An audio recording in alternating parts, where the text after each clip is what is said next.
right, good evening, everybody. Welcome to the first episode of God, Greed, and Guile. My name is Alex, or as my channel subscribers call me, Frontal Exposure. Tonight, guys, we're going to talk about the podcast, the host, the direction, why I'm doing this, and the issue, some of the underlying issues that we're going to talk about. First of all, I'm not religious. I don't go to church. I have my beliefs. I'm not going to sit here and tell people what God to believe in, how to believe in God, who they should believe in, what they should call God, what church they should go to. That's not my business. My business here is to expose the abuse behind the curtain of religion. Again, I'm not religious. This all started with me. How I got involved in exposing these prophets was by a deposition on YouTube that was released by a man named Rick Frazier. This deposition was released back in, let me double check the dates, 2017, I believe. It was filmed in 2015. But it wasn't released until later on, 2017, I believe. Let's take a peek here. So 2017 it was released. It was initially filmed, the deposition was filmed in November of 2014 and February of 2015. All right. And this man, Apostle David E. Taylor, takes an oath.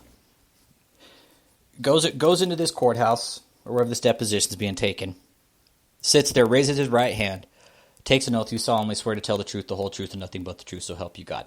I do. Sits there, takes an oath to not lie.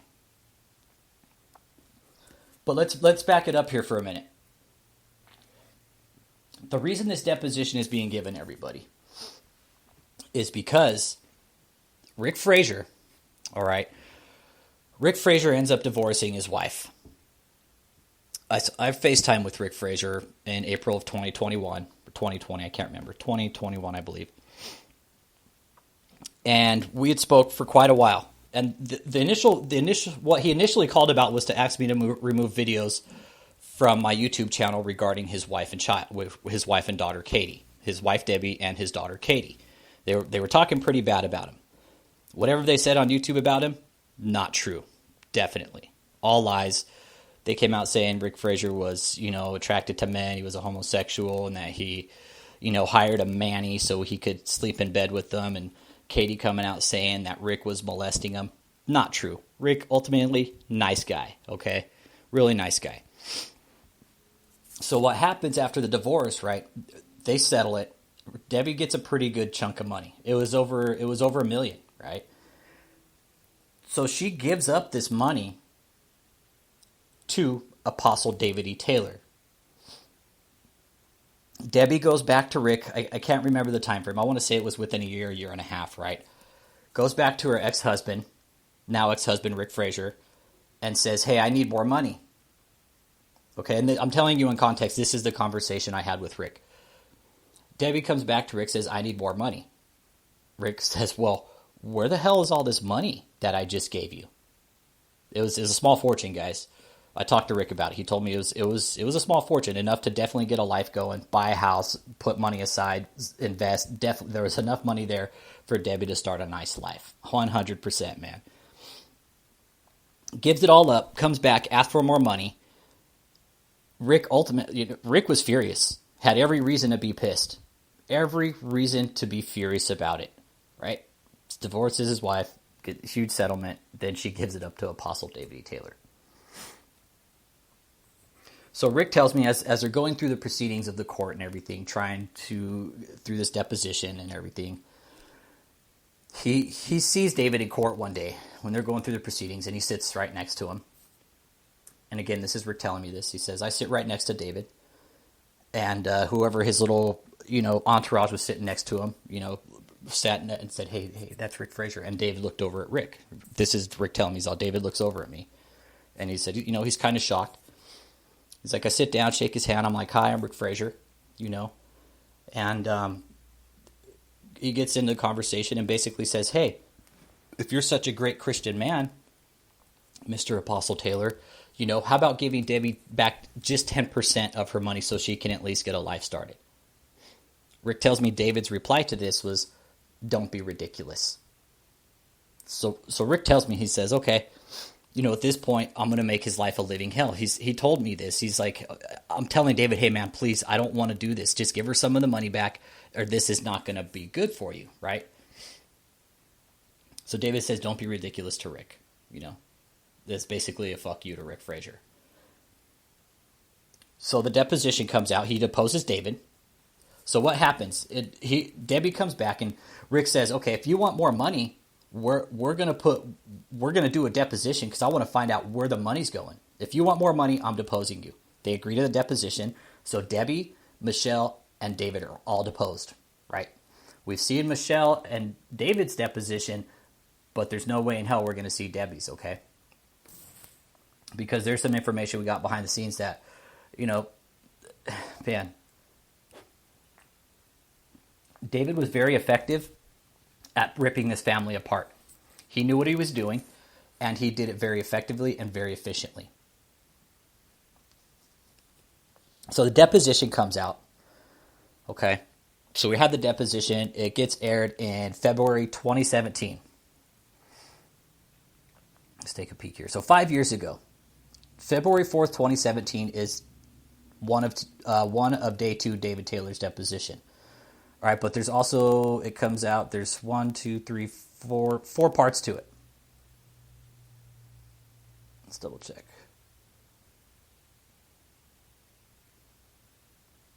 1, 2, 3, 4, 5, 6. If you guys haven't seen it, I recommend you go watch it. You can find it on a channel called Shut the Muck Up. I would recommend you guys go ahead and watch it there. The deposition is ultimately, it's a complete shit show. David sits there and lies through the whole thing. Sits there and lies. Through this deposition, goes in there, takes an oath, right, swears to tell the truth. So we're at the deposition. Debbie gives the money. Okay, so Rick deposes him. Rick deposes David, Michelle, and Debbie. Right? So David and Michelle's are on the internet. We know that. So David's deposition is pretty much the tip of the iceberg, okay? Again, we're leading up to where we got involved here. I got involved with the deposition, and this is what the deposition is about. It's ultimately about money being given to this corrupt church leader and then basically saying he doesn't have to say shit about where the money went, right? Which he hasn't been, and I'll get into that. So after the deposition, this is where I got involved with the deposition. Was I started watching it. It was showed up on my channel on the feed, and it took me a while to watch it. But once I watched it, again, I watched the short bits of it, and then I watched the whole thing in the entirety. And it became, at first it was an addiction, and this is the process. I'm telling you the process of how I got involved and why I take action and what I do now. At first it was an addiction, right? I was watching it every day, 24/7, 365 for like a long time. For like that first year, I was watching that deposition every fucking day. No bullshit. People were falling asleep to it. If you look at the comment section in David Taylor's deposition, you see how many people fall asleep. And people say, I don't know if it's his voice or if it's the lawyer's voice, Colleen Renane, okay? And the lawyer in that deposition, by the way, is a beast, okay? Her name, Colleen Renane, and I'm not sure where she's at now. I've tried contacting her to see if she would do an interview, and I haven't heard anything back. I think for her, it was just like, hey, this needs to be done, and I want to be done and over with it. I don't want to talk about it anymore. That's kind of how I was thinking about that. So I've never heard back from her. I did reach out to her, though. So Colleen serves it up. She was born for that deposition, did everything she was supposed to do properly, and just roasted David through that whole deposition. So the addiction became, it went from an addiction to it was an addiction to an obsession, right? It was an addiction / obsession almost. And at the same time, there was a lot of like frustration. I don't want to say anger, but disbelief, really. The fact that this man could sit there under oath and fucking lie the way he did. Say he doesn't know anything about his finances. Ask Michelle. Oh, you need to ask Michelle this. Ask Michelle that. Michelle takes care of everything. You need to ask my executive, Michelle. My hands don't touch the money.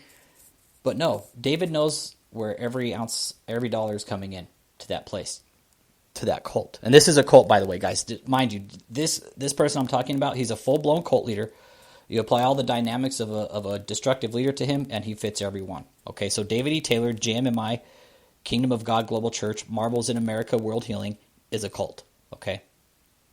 We'll get into some more of that stuff in a little bit about the houses, the mansions, things like that.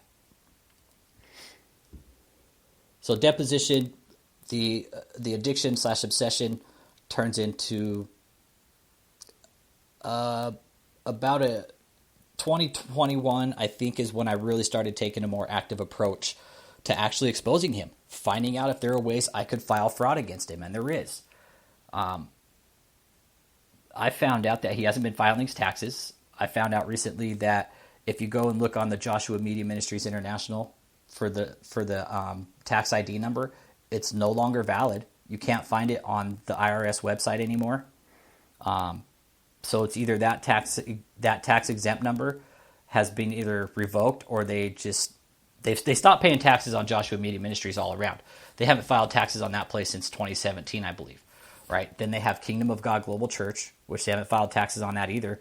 And now they just filed a new name, Marbles in America, World Healing, just this last year. And here's the thing. They're dealing with some really shady law firms too. We'll get into that another time too. We won't talk about that tonight. But so obsession, addiction, and then I started taking the more active approach to exposing him. Because one, I'm a veteran. I pay my taxes. I'm self-employed. I pay a shitload of taxes just to be self-employed. At the end of the day, I get fucked over by the government, right? And this channel is again, this is going to be for all these corrupt churches and prosperity ministers that we see running around here that think their shit doesn't stink.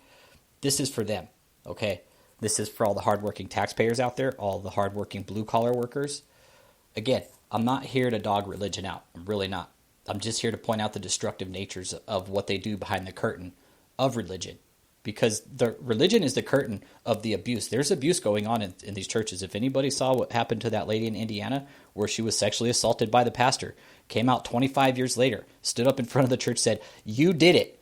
You did it. You assaulted me when I was a kid. And I'm here now to point it out to you." And then what does he do? He gets up and says, "Oh, I need you guys to forgive me." Like, what the fuck? Forgive you? Dude, you were fucking sexually assaulting little kids in your fucking church. If you did it once, you did it again, guys. Did it once, you did it again. That's another story. That John Lowe is that guy's name, I believe. Pastor John Lowe out of Indiana. Another story, another time. So addiction, obsession, turned to activism. Once I found out I could file fraud, I started filing fraud against him in, I think, maybe August of 2021. So I've been filing fraud against him for a better part of a year. And some of the other channel members from my YouTube channel have also been filing fraud against him. I have fraud reports set up on my channel description, so if people want to get involved in taking these corrupt organizations down, take their tax-exempt status away. That's where it hurts them. The tax-exempt status is what hurts them. What was the other guy? John Locke, I believe, just had his tax-exempt status revoked in February of this year. We can do this as a group, as a whole, if people get more involved. I know for sure that those fraud reports are going to catch on to David's scam. I know for sure they are. It just takes time. I got to keep filing. I recommend everybody else file and be a part of it. Because at the end of the day, he's taking money from you. Your kids, your family, your schools, social services, your cops, everything, because he doesn't pay his taxes. He is actively laundering money through his cult religion church, his cult church, right? Jumped around names. 4 different names for this same organization within the last 3 different names within the last 4 years, 5 years. Okay, guys, this is not bullshit. This guy's changed his name so many times. It's a wonder the IRS hasn't caught on yet and said, what the fuck's going on here? He has multiple filings now. And on one of the fraud forms that I have, which is called a 3949A. It's called a Department of Treasury IRS information referral to report suspected tax violations by a person or business. And David is running his cult like a business pretty much. On the alleged violations of income tax law, what I put false exemption, false deductions. I also put organized crimes and multiple filings because I know for sure now that he's dealing with a shady banker that is tied up in some really shady financial courts out of New York right now for some shady real estate deals. And that guy's name, the name of the organization that he got his loan from is Crosby Capital USA out of Tampa Beach, I think, Florida. Out of Florida. Pulls a $4.9 million loan to buy an $8.3 million mansion from the Tampa Bay Buccaneers ex-coach. Just recently. So he's got the mansion down in Florida. He's got 15400 Tim Page up in Chesterfield, and he also has 18205 Hager Lane up in Chesterfield, Missouri. Then he's also got another, I think, 16-acre property, 1216 Babbler Park Court. That's also up in Chesterfield, Missouri. So he's moving a lot of money around within the real estate, within his real estate. But again, what is going through organized crime, unsubstantiated income, false altered documents, I believe 100%, unreported income, narcotics income. I believe there's narcotics income coming in out of that place because this cult takes in cryptocurrency. And I don't know any church. Okay, this guy's claiming to be a church, right? David E. Taylor's claiming to be a church. I've never seen any church online or anything take in cryptocurrency or Bitcoin. So I believe I checked on narcotics income on the 3949 because I 100% believe that there's narcotics income going in and out of this cult. Kickback, absolutely. I think there's kickbacks. I just don't know where they're at. Failure to withhold, failure to return, and failure to pay. Yes, he's done all of these things. I've received death threats from this organization, and I've also received cease and desist from their attorneys saying I need to stop filing tax fraud reports against him. I pretty much told him to fuck off because I'm not going to be silenced by some attorney at law trying to shut me up when I know my rights. Freedom of speech here. They can't shut me up about what we know about this guy. He's done it to himself. We just had to know the information where to look. There's also another form that I fill out once a week. It's also an IRS form, tax exempt organization complaint referral. And it says a form 13909, and you also get this on the IRS website. You can print these out yourself, you fill them out, and you send them to the IRS. You have to snail mail them. This is the only way the IRS will get these. You can't call the IRS and lodge a complaint. They won't take it. There's no way. You'll be on the phone longer. You'll be on the phone longer trying to get an answer than you will even getting the initial answer. You'll be on the phone for hours trying to get an answer that's going to just get you nowhere. You have to file the fraud by hand. You have to snail mail it. It's the only way it'll work. Again, this is where I got involved because one, he fucking lied under oath. Okay, now if that was me or you or any average just American sitting in a deposition like that and lying under oath, you know for sure we'd be fucking shacked up and thrown in jail, right? 100%. Why wouldn't we? Number two, the taxes. Huge. How the fuck can this guy get away with not paying his taxes for the last 5-6 years? Just dodging everything, hiding everything, using law firms to dodge the IRS tax codes. I know that's exactly what they're doing. The cease and desist that I received from their law firm, Winters and King Attorney at Law out of Tulsa, Oklahoma, it's the same law firm that employs Joel Osteen, or Joel Osteen employs. Why they sent me the cease and desist, it says because one basically said I was sending tax fraud to the IRS without proof of their claim, when you don't file your taxes, yeah, that's pretty much proof that you're lying to the government about your money. Then it says my shirt, it says Axe Michelle, and they said it was a threatening message, but no, it's the way just David speaks through the deposition. If you all saw the deposition, what did he say when it came to Michelle? Oh, you need to axe Michelle, right? Axe her. She knows everything. Axe Michelle. So I had a shirt that says Axe Michelle on it, and they got all butthurt about it. They also tried to copyright me on YouTube. YouTube pretty much told them where to put it, told them to fuck off. If they wanted the image taken down, that they would basically have to like take all those images down off the internet. What this cult is also trying to do right now is trademark and copyright the name Joshua Media Ministries and Kingdom of God Global Church, or KOGGC. Which is really ridiculous. Because in the end, it's like they're almost going to try and have these channels removed and copyrighted and lawsuits put up against us, because there's several channels out. And there's a lot of people talking about David E. Taylor, because he's a viral sensation kind of in the religious world right now, because he's really, when you look at all the cult leaders that are operating right now, he's probably one of the most sick, twisted pieces of shit out there. No oversight. Nobody's looked into him. Nobody's looked into his books. He says he'd get audited every year by the IRS, but that's a fucking crock of shit. First of all, because if you're getting audited by the IRS every year, your books are fucked up, okay? There's nothing cool about your books. Shout out to my boy Lord Pender. Also, Apostle David E. Taylor Comedy Channel. Shout out to him. So the IRS has never seen David's books, audited him or nothing. Because here's the thing, when you get into 501c3, there's certain codes that apply to just churches, guys.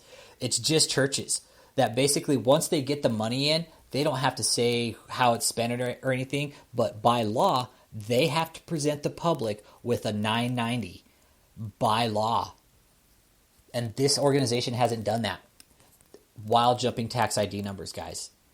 I've requested 990s from this organization and they won't give them to me. By law, I'm public. They have to present that information to me.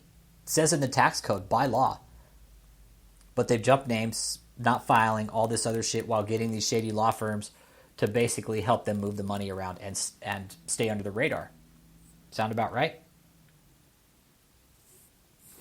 And this law firm that is representing them is shady.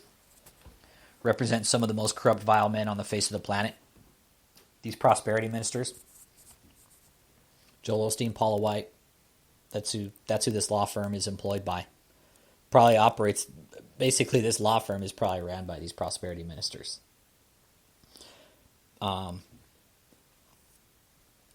Okay, so no audits by the IRS. Okay, so this is another reason why I started filing fraud, because the IRS isn't doing their job.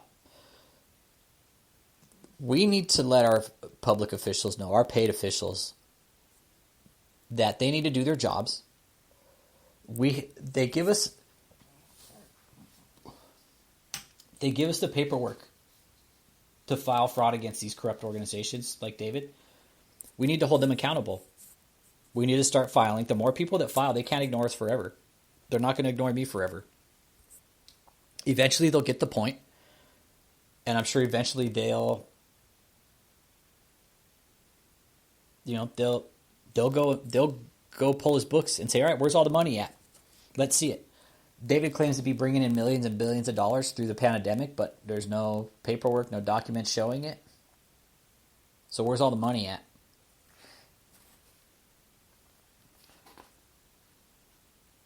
So fraud. And then another reason why I'm doing this is, dude, to see people that have mental illnesses be abused by people like David.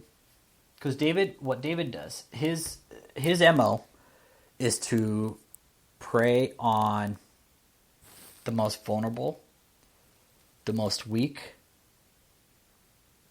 helpless, hopeless, drug addicted, the works. Not to mention, there's assault survivors in his cult that I know about, for sure. David, this cult, JMMI, Kingdom of God Global Church, is basically why I started this whole podcast, is to get the word out to more people about the destructive nature of some of these cults. And here's the thing. If there's any parents out there that have kids going to college or anything like that right now, college campuses are one of the big stomping grounds for people to get indoctrinated into cults.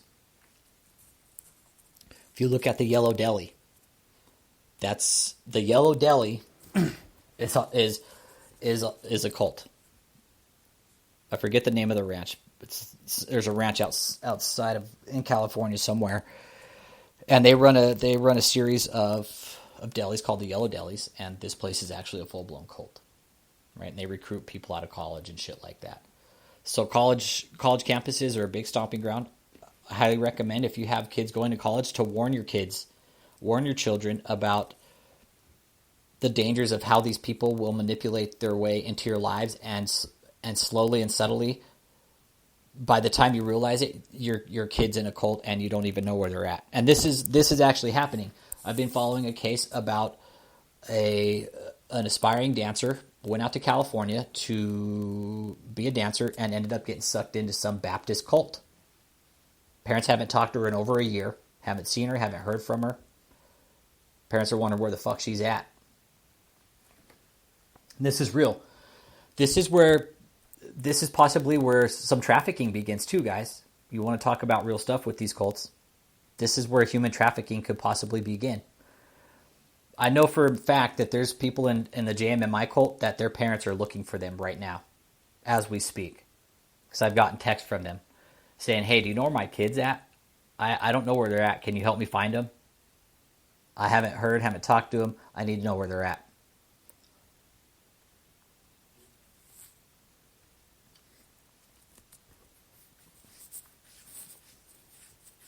David's very good at what he does. These prosperity ministers, they're not just David, but the prosperity ministers in general, very good at what they do. They're very determined, very manipulative, and their end goal is one thing and one thing alone. Well, a couple things: money, women, and power. That's it. The money and power, those are a given, but the women come along. It's like women, when you have money and power, the women are just kind of a bonus to the money and power.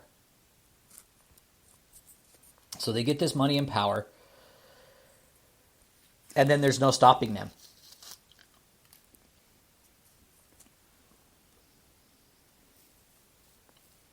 If anybody saw the Inside Edition with Lisa Guerrero, where she caught up with Kenneth Copeland, and basically caught him with his fucking pants down. I mean, these guys are spending huge money. These guys are supposed to be pastors. Last time I checked, Jesus rode a fucking donkey. And most of the time he walked. He didn't fly in no fucking jet. So, what's up, Kenneth Copeland, Jesse Duplantis, all these other fucking cheap-ass fucking prosperity ministers out here saying they're doing good for the world, but yet they're flying around in their $50, $60 million jets, private mansions, all over the world. These prosperity ministers, everybody, have pretty much lived their paradise on earth, and they have a certain hell waiting for them when they die. 100%. Back to the channel. Sorry, guys, I got a little sidetracked there.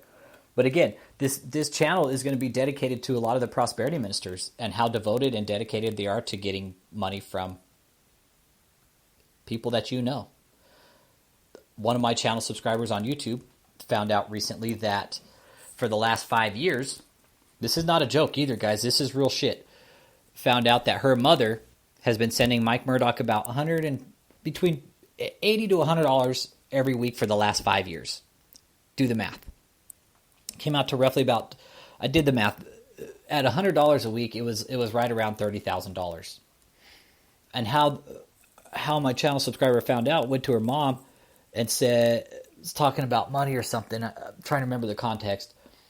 All in all, basically the mom said, well, I need to send money to my friend Mike Murdoch.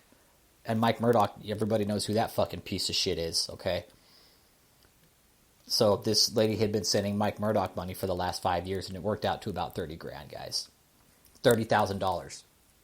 So I had a chat with this person, told them what they should do, because by law, Mike Murdoch now has to provide a 990 for that money, wherever it went. They have to, and that's what I told her to do. I was like, hey, you need to go to Mike Murdoch, and you need to have a 990 printed out, and you need to find out where that money went. Because you can do that. If you're donating to a church, by law, they have to show you a 990. Any church, for that matter, that information is public record because they're a public interest. They're a 501c3, which is a nonprofit. They have to show you their books by law. If they don't, this is why I'll file fraud. is because they haven't showed us our books. As far as we know, they could be running a drug trafficking ring, a sex ring, or a money laundering ring because they don't show us our money, the money. So, activist point on the channel, that's why I do what I do here, is because there's money laundering going on. We don't know what they're doing with it, where it's going, where it's coming from.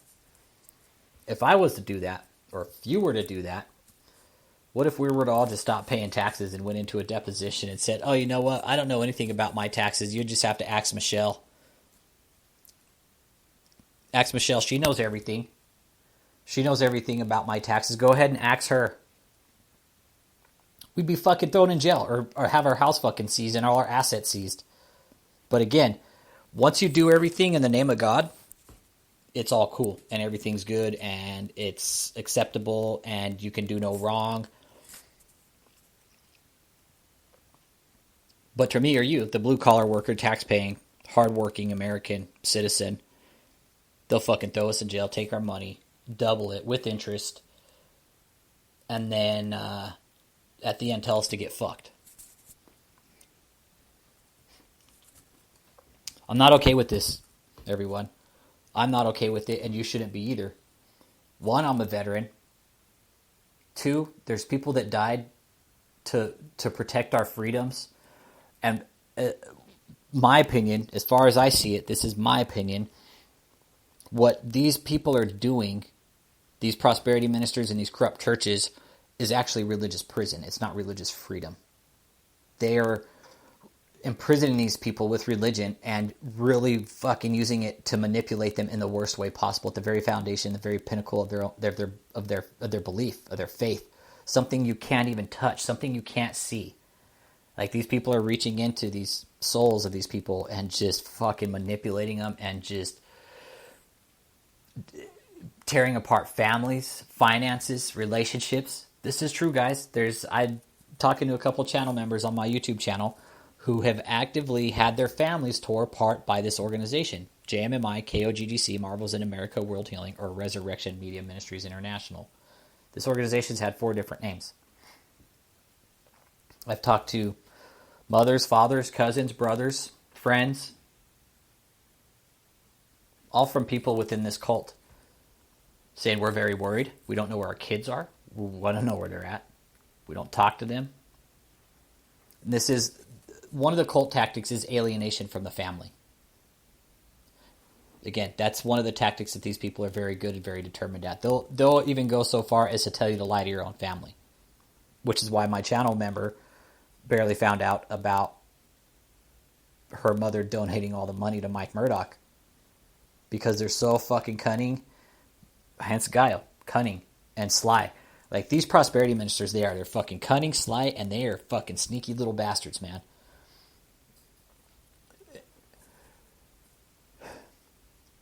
And in the end, these are cults, guys. These big prosperity ministries, they're ultimately huge cults, right? You have one leader you look up to. No oversight. They don't have any kind of accountability, thought control, information control.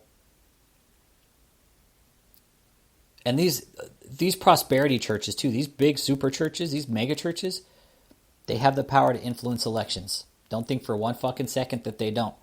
You don't think a congregation the size of Joel Osteen's or Kenneth Copeland's, all Kenneth Copeland got to say is, hey, I'm voting for this guy this year. I want everybody here to vote for this guy. Because of the fucking herd mentality, everybody's like, yeah, I'm going to vote for him because my pastor says, yeah, I need to vote for him because he's a godly man and he's got all the answers. Then we end up, then our country ends up voting in some dumb shit, right? And again, I'm not religious or political guys either. I don't take sides in voting because in the end, our government does not give a fuck about us. They really don't. They have their own little fucking sick agenda. And the pandemic kind of showed that, guys. To me, our government does not give a shit about me, about you. All they care about is their money, getting rich off our tax dollars, and fucking us over as much as they possibly can without, causing any kind of turmoil. They do the very least amount possible to keep us happy, all while taking as much money from us as possible. Just my opinion, guys. If the government was doing such a good job, these prosperity churches and these fucking corrupt ass 501c3s that are laundering money through their churches, the government would be doing something about it. Right? But here we go. We could talk about separation of church and state on one podcast alone. There is absolutely no separation of church and state anymore. We'll talk about that another night, but keep that in mind. When you have these churches that influence elections, I mean, that should tell you right there that there's no separation. And you really can. There's a couple mega churches in Texas, not far from where I live, that are well known, that have a lot of influence in the community, and have huge congregations. And I know all this pastor's got to do is go up there and say, hey, I'm voting for this guy this year. And that whole congregation will be like, yeah, vote for that guy because my pastor said so. Then again, we get some fucking moron running the country. And again, I'm not taking sides. I don't care who runs the country. In the end, the government does not give a shit, guys. They don't give a shit. They don't care about me, you. They don't. They don't. If they did, we wouldn't be here having this conversation about money laundering churches.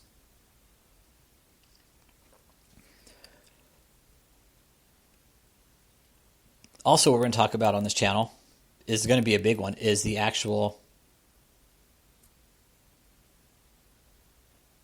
we're going to talk about some of the abuse tactics.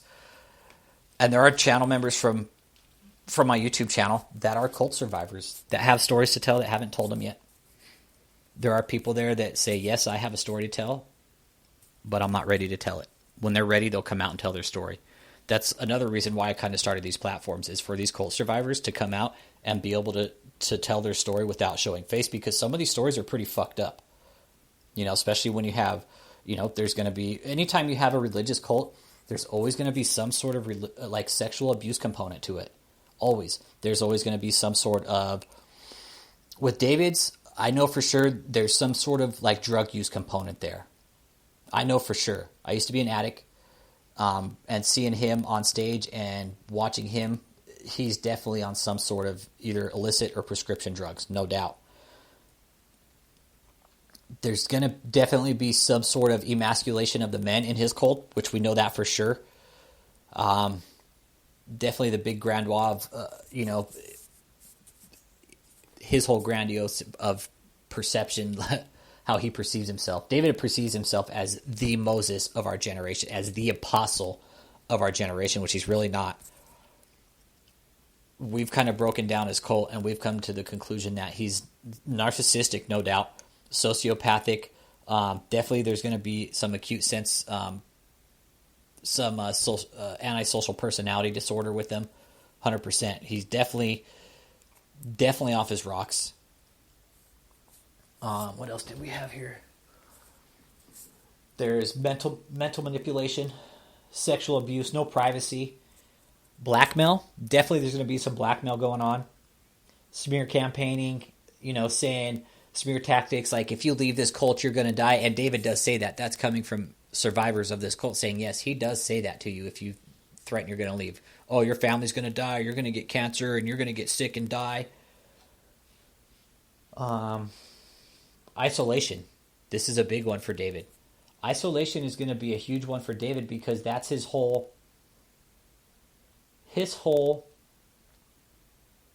goal is to isolate members from the truth, from the real truth. Not David's truth, but the real truth. Once David gets him in the cult, he just fucking brainwashes him into fucking nothing.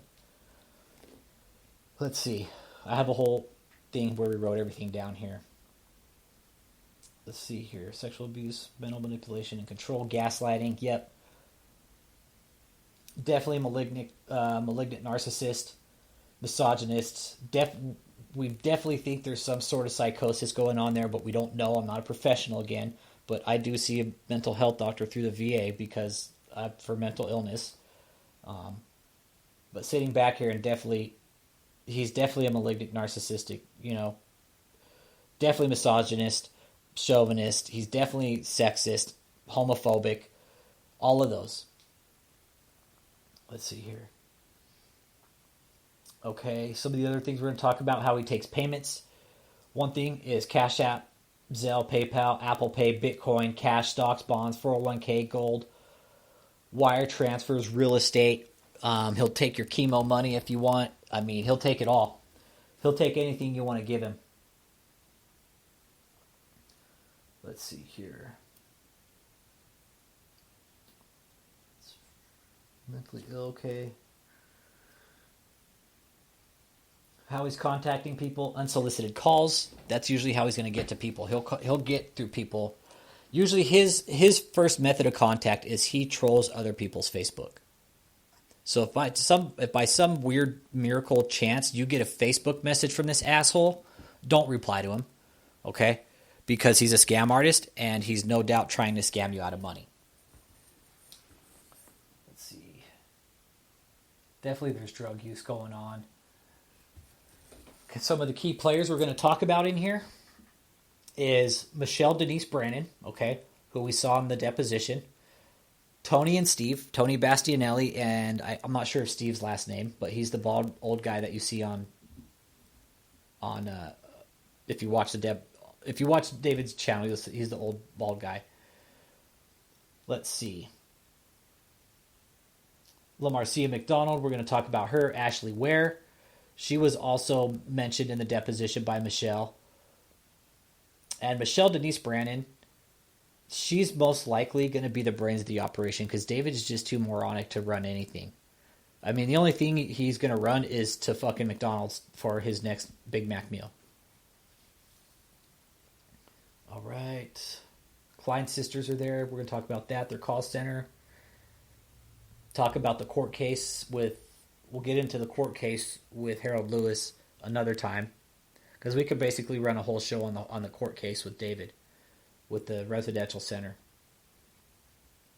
Let's see. All the concubines, cool. He did pull a $30,000 PPP loan in 2021. So keep that in mind. This church got a PPP loan while not having any services, okay? So that's fraud in and of itself right there. That's SBA loan fraud. He pulled $30,000. What he used it on, probably his fucking court fees, okay? Because he was fighting a court case the last 4 years. Those are all the tax paperwork.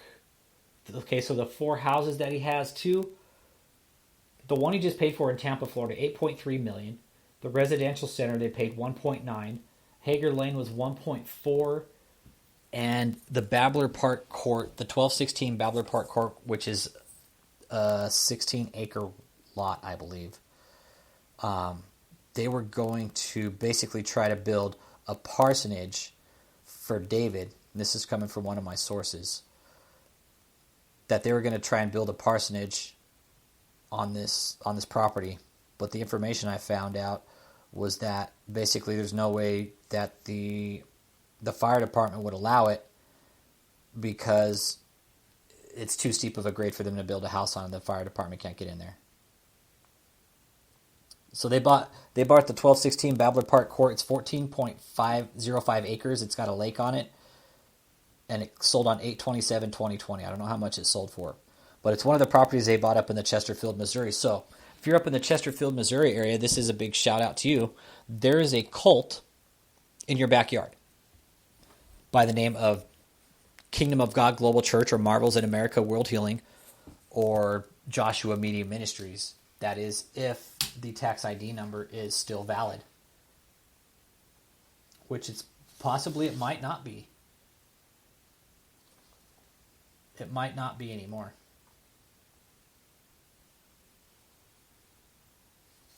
With all the filing that I've done against that one, I mean, I would like to think that they finally took that tax ID number down. But who knows? I don't even have that ID number anymore, the tax ID for them. I had it at one time for JMMI. I think I still might.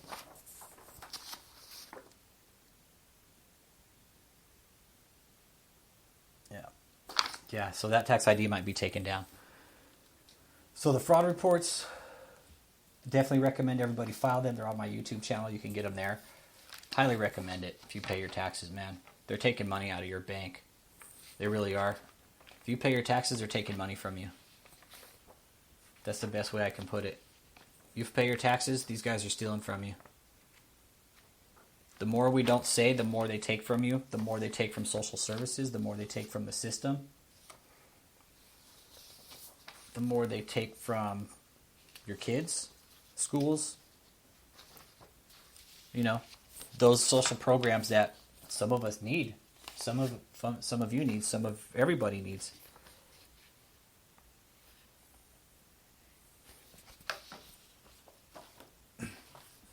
I look forward to having more people on here to talk about things, to talk about these religious organizations, the corruption involved.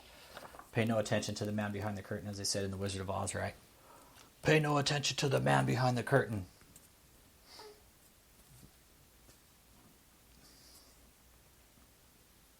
See if I'm going to try and find the JMMI tax number to see if it's still valid, which I don't believe it is.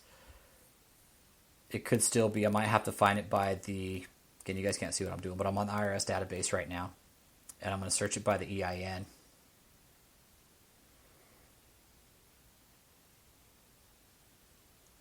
Yep. Okay, so you have to search it by EIN, actually. Okay, so the last tax ID form for Joshua Media Ministries was in 2017. So by law, they have to file every 4 years. So we're, 5th year in, 17, 18, 19, 20, 21. So he's beyond the year, basically, to file for Joshua Media Ministries International. I'll still file against him. That's what I've been doing. I have his tax ID number here still.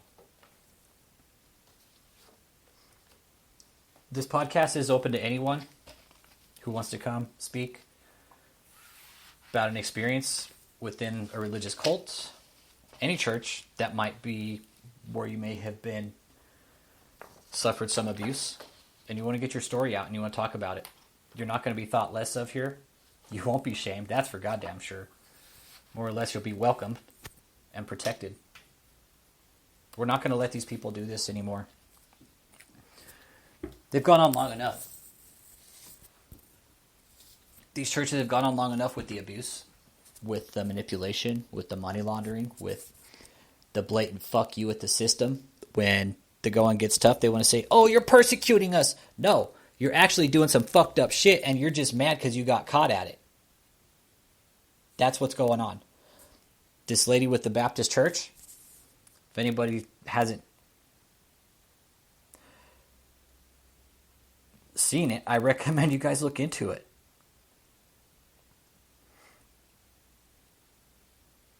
I'll play the short clip real quick. Pastor accused of sexual misconduct with 16-year-old.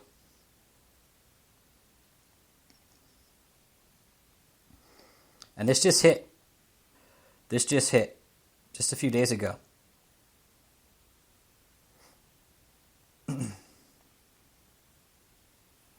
And what one of the reporters says. This reporter says,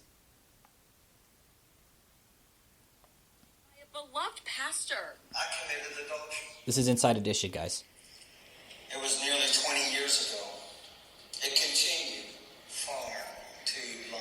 65-year-old Reverend John Lowe, who has been married to his wife Debbie for 45 years, poured out his heart to his congregation in Warsaw, Indiana during Sunday services, but it didn't quite go as he hoped. I sinned. I need to say that, and you deserve to hear it. Churchgoers rewarded him with a standing ovation, but things soon took a darker turn. A woman named Bobby Gephardt joined him on the altar and said she was the woman involved, and the preacher was not telling the whole story. I was just 16 when you took my virginity on your office floor. Do you remember that? I know you do. You did things to my teenage body that had never and should have never been done. She said she had been traumatized for 20 years by her experience at his hands. Then the woman's husband, Nate, joined in and held up some jewelry. This was Bobby's come-out purity ring, which she wore while this man had sex with her, and she felt ashamed all these years. As she stormed out of the church, members of the congregation embraced her and shouted angrily at their pastor. If you did it, you need to admit it. 100%. The pastor had to face the congregants and beg for their forgiveness once again. I ask you to forgive me. and that's all I can do.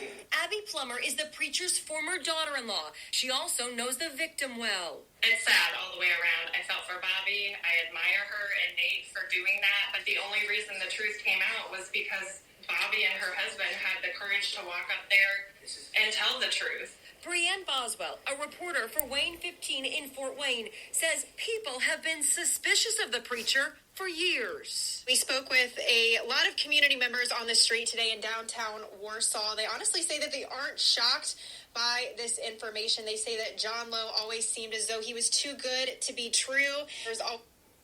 Too good to be true, this guy always, they said. Tell me there's not molestation going on in the church still. This just proves it, guys. This just proves they want you to pay no attention to the man behind the curtain. This John Lowe guy, he didn't do this just one time. There's more people out there. Not just one. Again, why I do this is to point out the abuse, because these sick fucks are out there using religion, right, to fucking get into little kids' fucking pants. Like, what the fuck? That's some dirty, dirty fucking shit, man. And nobody says anything about it. Because it's all in God's name. This is fucking bullshit. That church, this is how I feel about this. Anytime a church gets, I was thinking about this today. Anytime a church gets caught up in a sex scandal, bam, immediate lose your tax exempt status, right? Start paying your fucking taxes. You got caught up in a sex scandal. No more tax exemption for you. Shut your fucking church down. All your members have to leave. That's the way it should be. Arrest the fucking people who did it. No questions asked. Especially when you have people coming forward like that and standing up in front of a bunch of people saying, this man molested me when I was a little girl. When I was 16 years old, this man right here, this pastor, this preacher molested me in his office. On his office floor. Dude resigned. Guy resigned. I don't know why the fuck he's not in prison right now. That's my question. Regardless of how long ago it happened, these assholes, these dirty fucking sick pastors that are doing this shit, getting to your kids, that's somebody's kid right there. That's somebody's fucking kid, man. And this pastor got away with it for 20 fucking years. He didn't do it just one time, guys. This is not a one-time incident with this guy. There's no fucking way.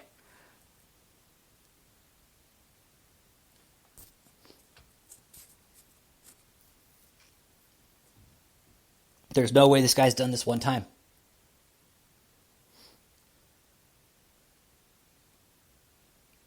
I mean, and for it to go hidden for that long. You know, I know these survivors, it's hard for them to come forward. And again, you're not going to be shamed here. I promise you that.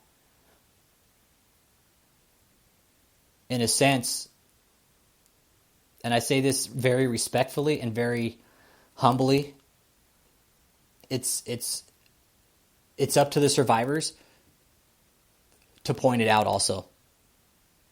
The ones that have witnessed the abuse or suffered the abuse, it's I don't want to say it's up to you, but it's almost a responsibility to make sure that it doesn't happen to somebody else. I'm not saying it's your responsibility, but it's our responsibility as a civilization to make sure that this doesn't happen to other people. And again, I don't want to put that on the survivors. I can't do that. It's not fair of me to do that because you guys have dealt with enough. But if you're ready to share it and you're ready to help get the story out and share your faith and share your story without showing face, you're welcome to do it here. I have a number set up.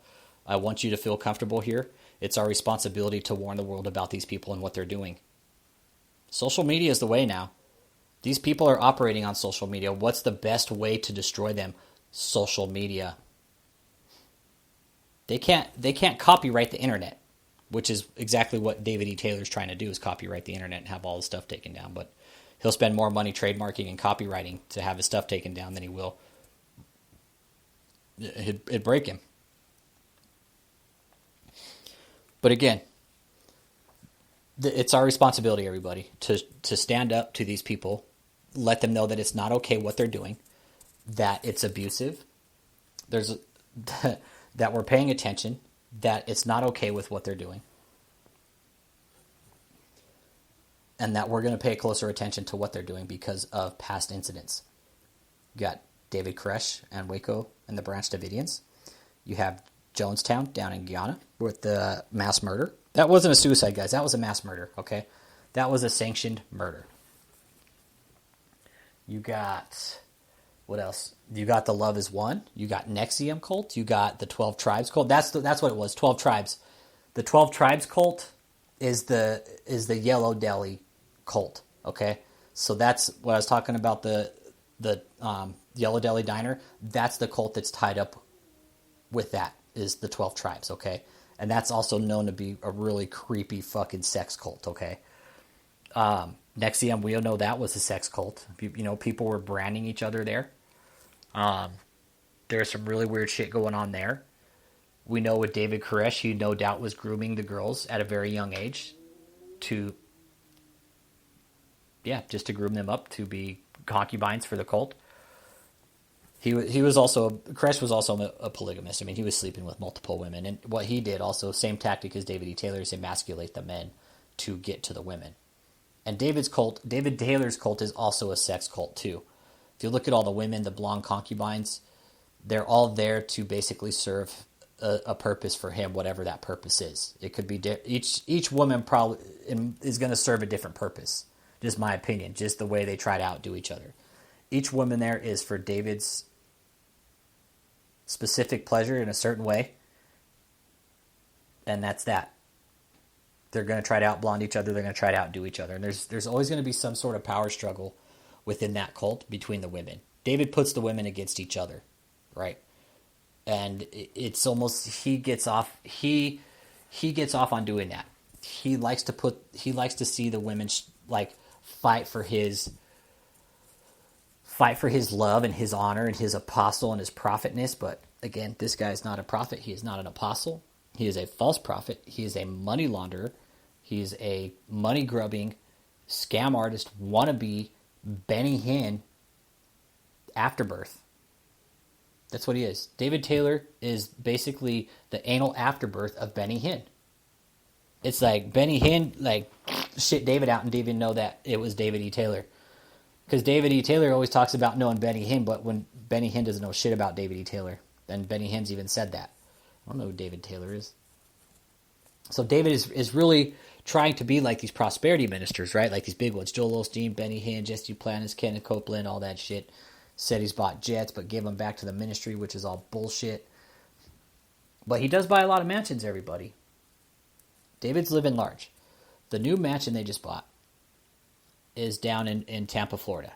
It's 706 Guisando de Avila, and it's in Lutz, Florida. It was bought just in April for $8.3 million.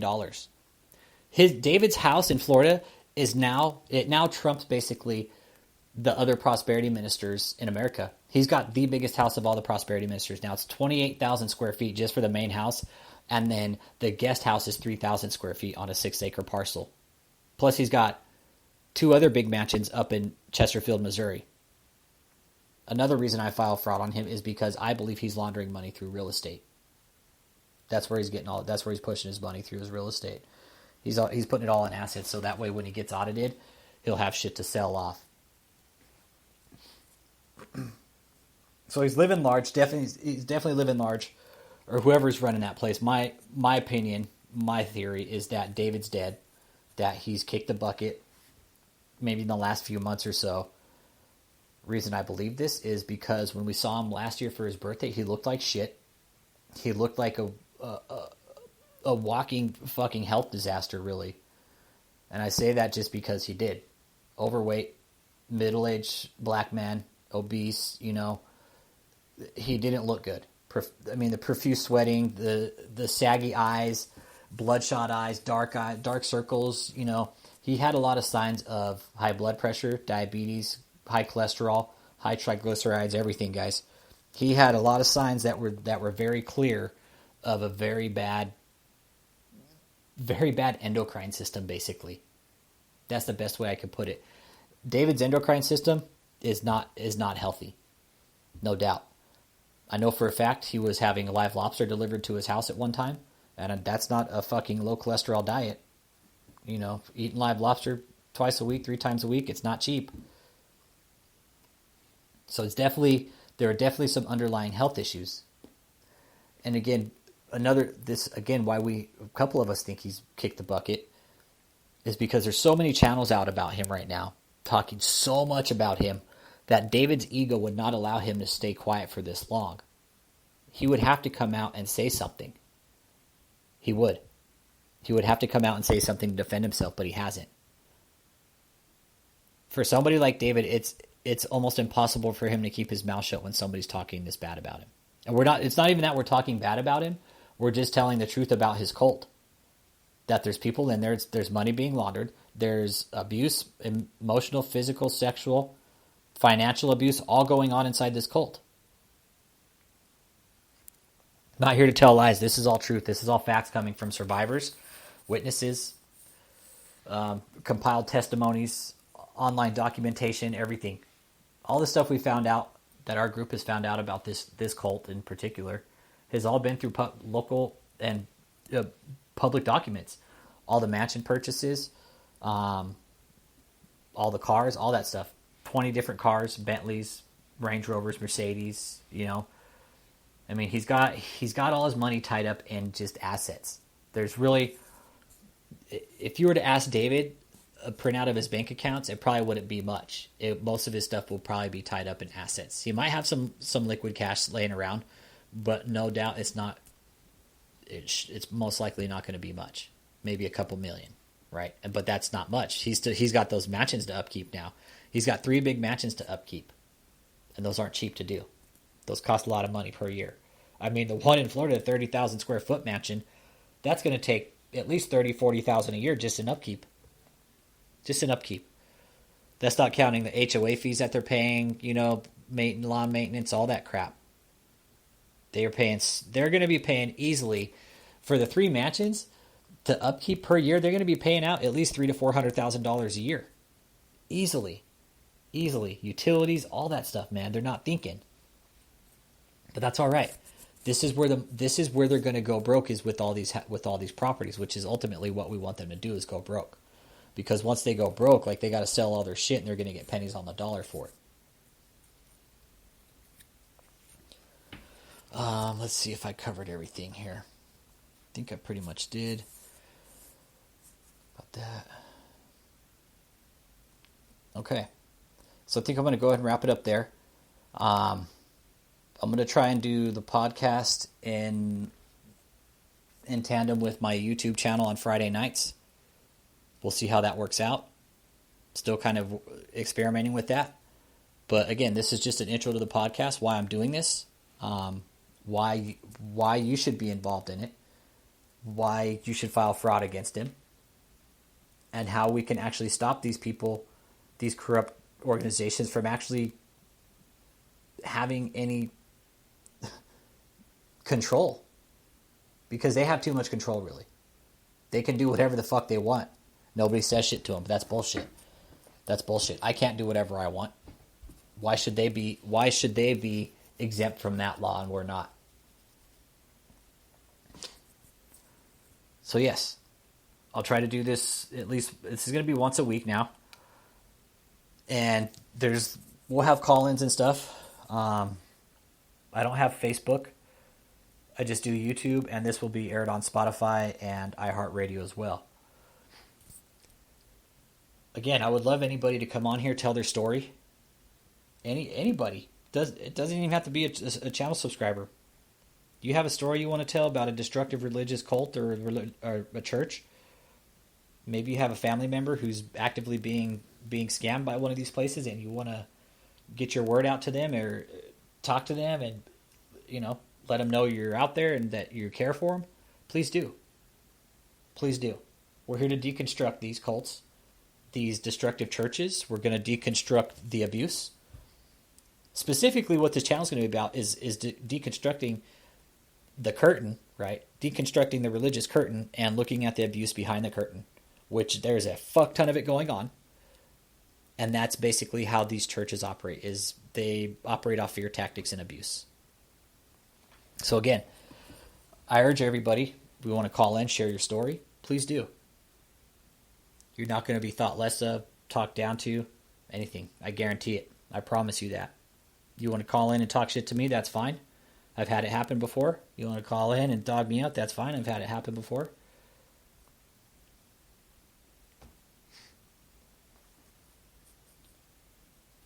You guys are all welcome here. This is going to be an open discussion forum. This needs to be done. This needs to be examined. And the more people we have here, and again, I want religious people here too, of all walks of life. I don't care what religion you are. Doesn't matter. That it matters to me, but it doesn't. If you can understand that. Like, that's cool that you believe in your God, and I want you to, again, I'm about freedom of religion, but when religion becomes a fucking mental prison, it's a different story, okay? That's where we got to stop and say, hold up, this is now mental abuse. I get religion is good, right? I'm a veteran. I've been overseas, been to 2 combat zones, learned about different religions around the world. You know, to attack somebody at their very pinnacle of their belief, man. Like, how do you do that? Something you can't even see. You have these prosperity ministers out there just taking full-blown advantage of the system, using the tax code to live these lavish lifestyles, to dodge the government,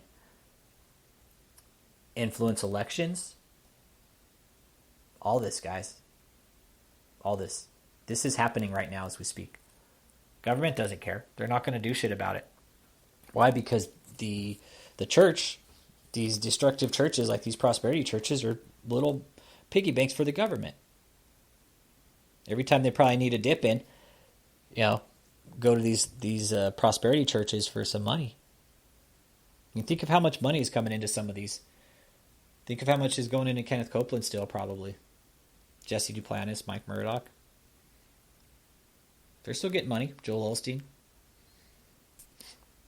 And if anybody heard this last, probably about 6 or 8 months ago, there was $600,000 actually found in the bathroom wall behind the shitter of Joel Osteen's church. Money that was missing 7 years earlier. It was reported missing 7 years earlier. You don't hear anything about that. That was all brushed under the rug. That's fucking money laundering, man. That is fucking money laundering. What happened to Joel Osteen? Nothing. Probably just paid his lawyers. Here's half of it. You know, make it go away. I wish I could fucking hide $600,000 in my wall and have somebody find it and not get busted. I think I'll start doing that. Since Joel Osteen's doing it, since he's hiding money behind his shitter, I think that's what I'll do. I'm going to tear a hole in my wall, and I'm going to start hiding money behind my shitter from the IRS. And see what happens when they come in, like, I don't know, say 20 years down the road and fucking audit me for some bullshit, and then they find all the money behind my shitter. Like, oh, where'd this money come from? Oh, I don't know. Ask Michelle. She knows. Thank you guys for being here. Thank you for listening. You can follow my YouTube channel. It's called Full Frontal Exposure. It's a little bit hard to find. You will have to search it by channel. My channel is actively suppressed on YouTube. My channel is actively hidden from my channel subscribers. My subscribers don't get my notifications. They don't get my updates. They don't get a lot of things from my channel. All because I'm speaking the truth. And they don't like that. YouTube does not like the truth. They're more apt. They're more liable to basically support basically the extremism than the activism. And I had a discussion on my YouTube channel about that one night. That YouTube ultimately is allowing these. We'll talk about that on another podcast. How YouTube is allowing the scams to operate on their platform, taking money from innocent people. Like, say you got a mentally ill mother out there, mentally ill father who watches these guys every fucking day. You know what that person, you know what Mike Murdoch or Jesse Duplantis is doing, is looking right in the camera and saying, "Hey, send me your money. We're going to help you." And you know what else they do? Is they send these people in like fucking bullshit in the mail that look like a fucking bill. So if you're old and you don't know better, like, you're going to fucking send money in and say they send you that, say you got dementia, and say that they send you 2 of those a week, and you can't remember whether or not you've already sent one out that week. They, like, what they do, they bleed these people slowly, man. They're a bunch of fucking bottom-feeding leeches, man.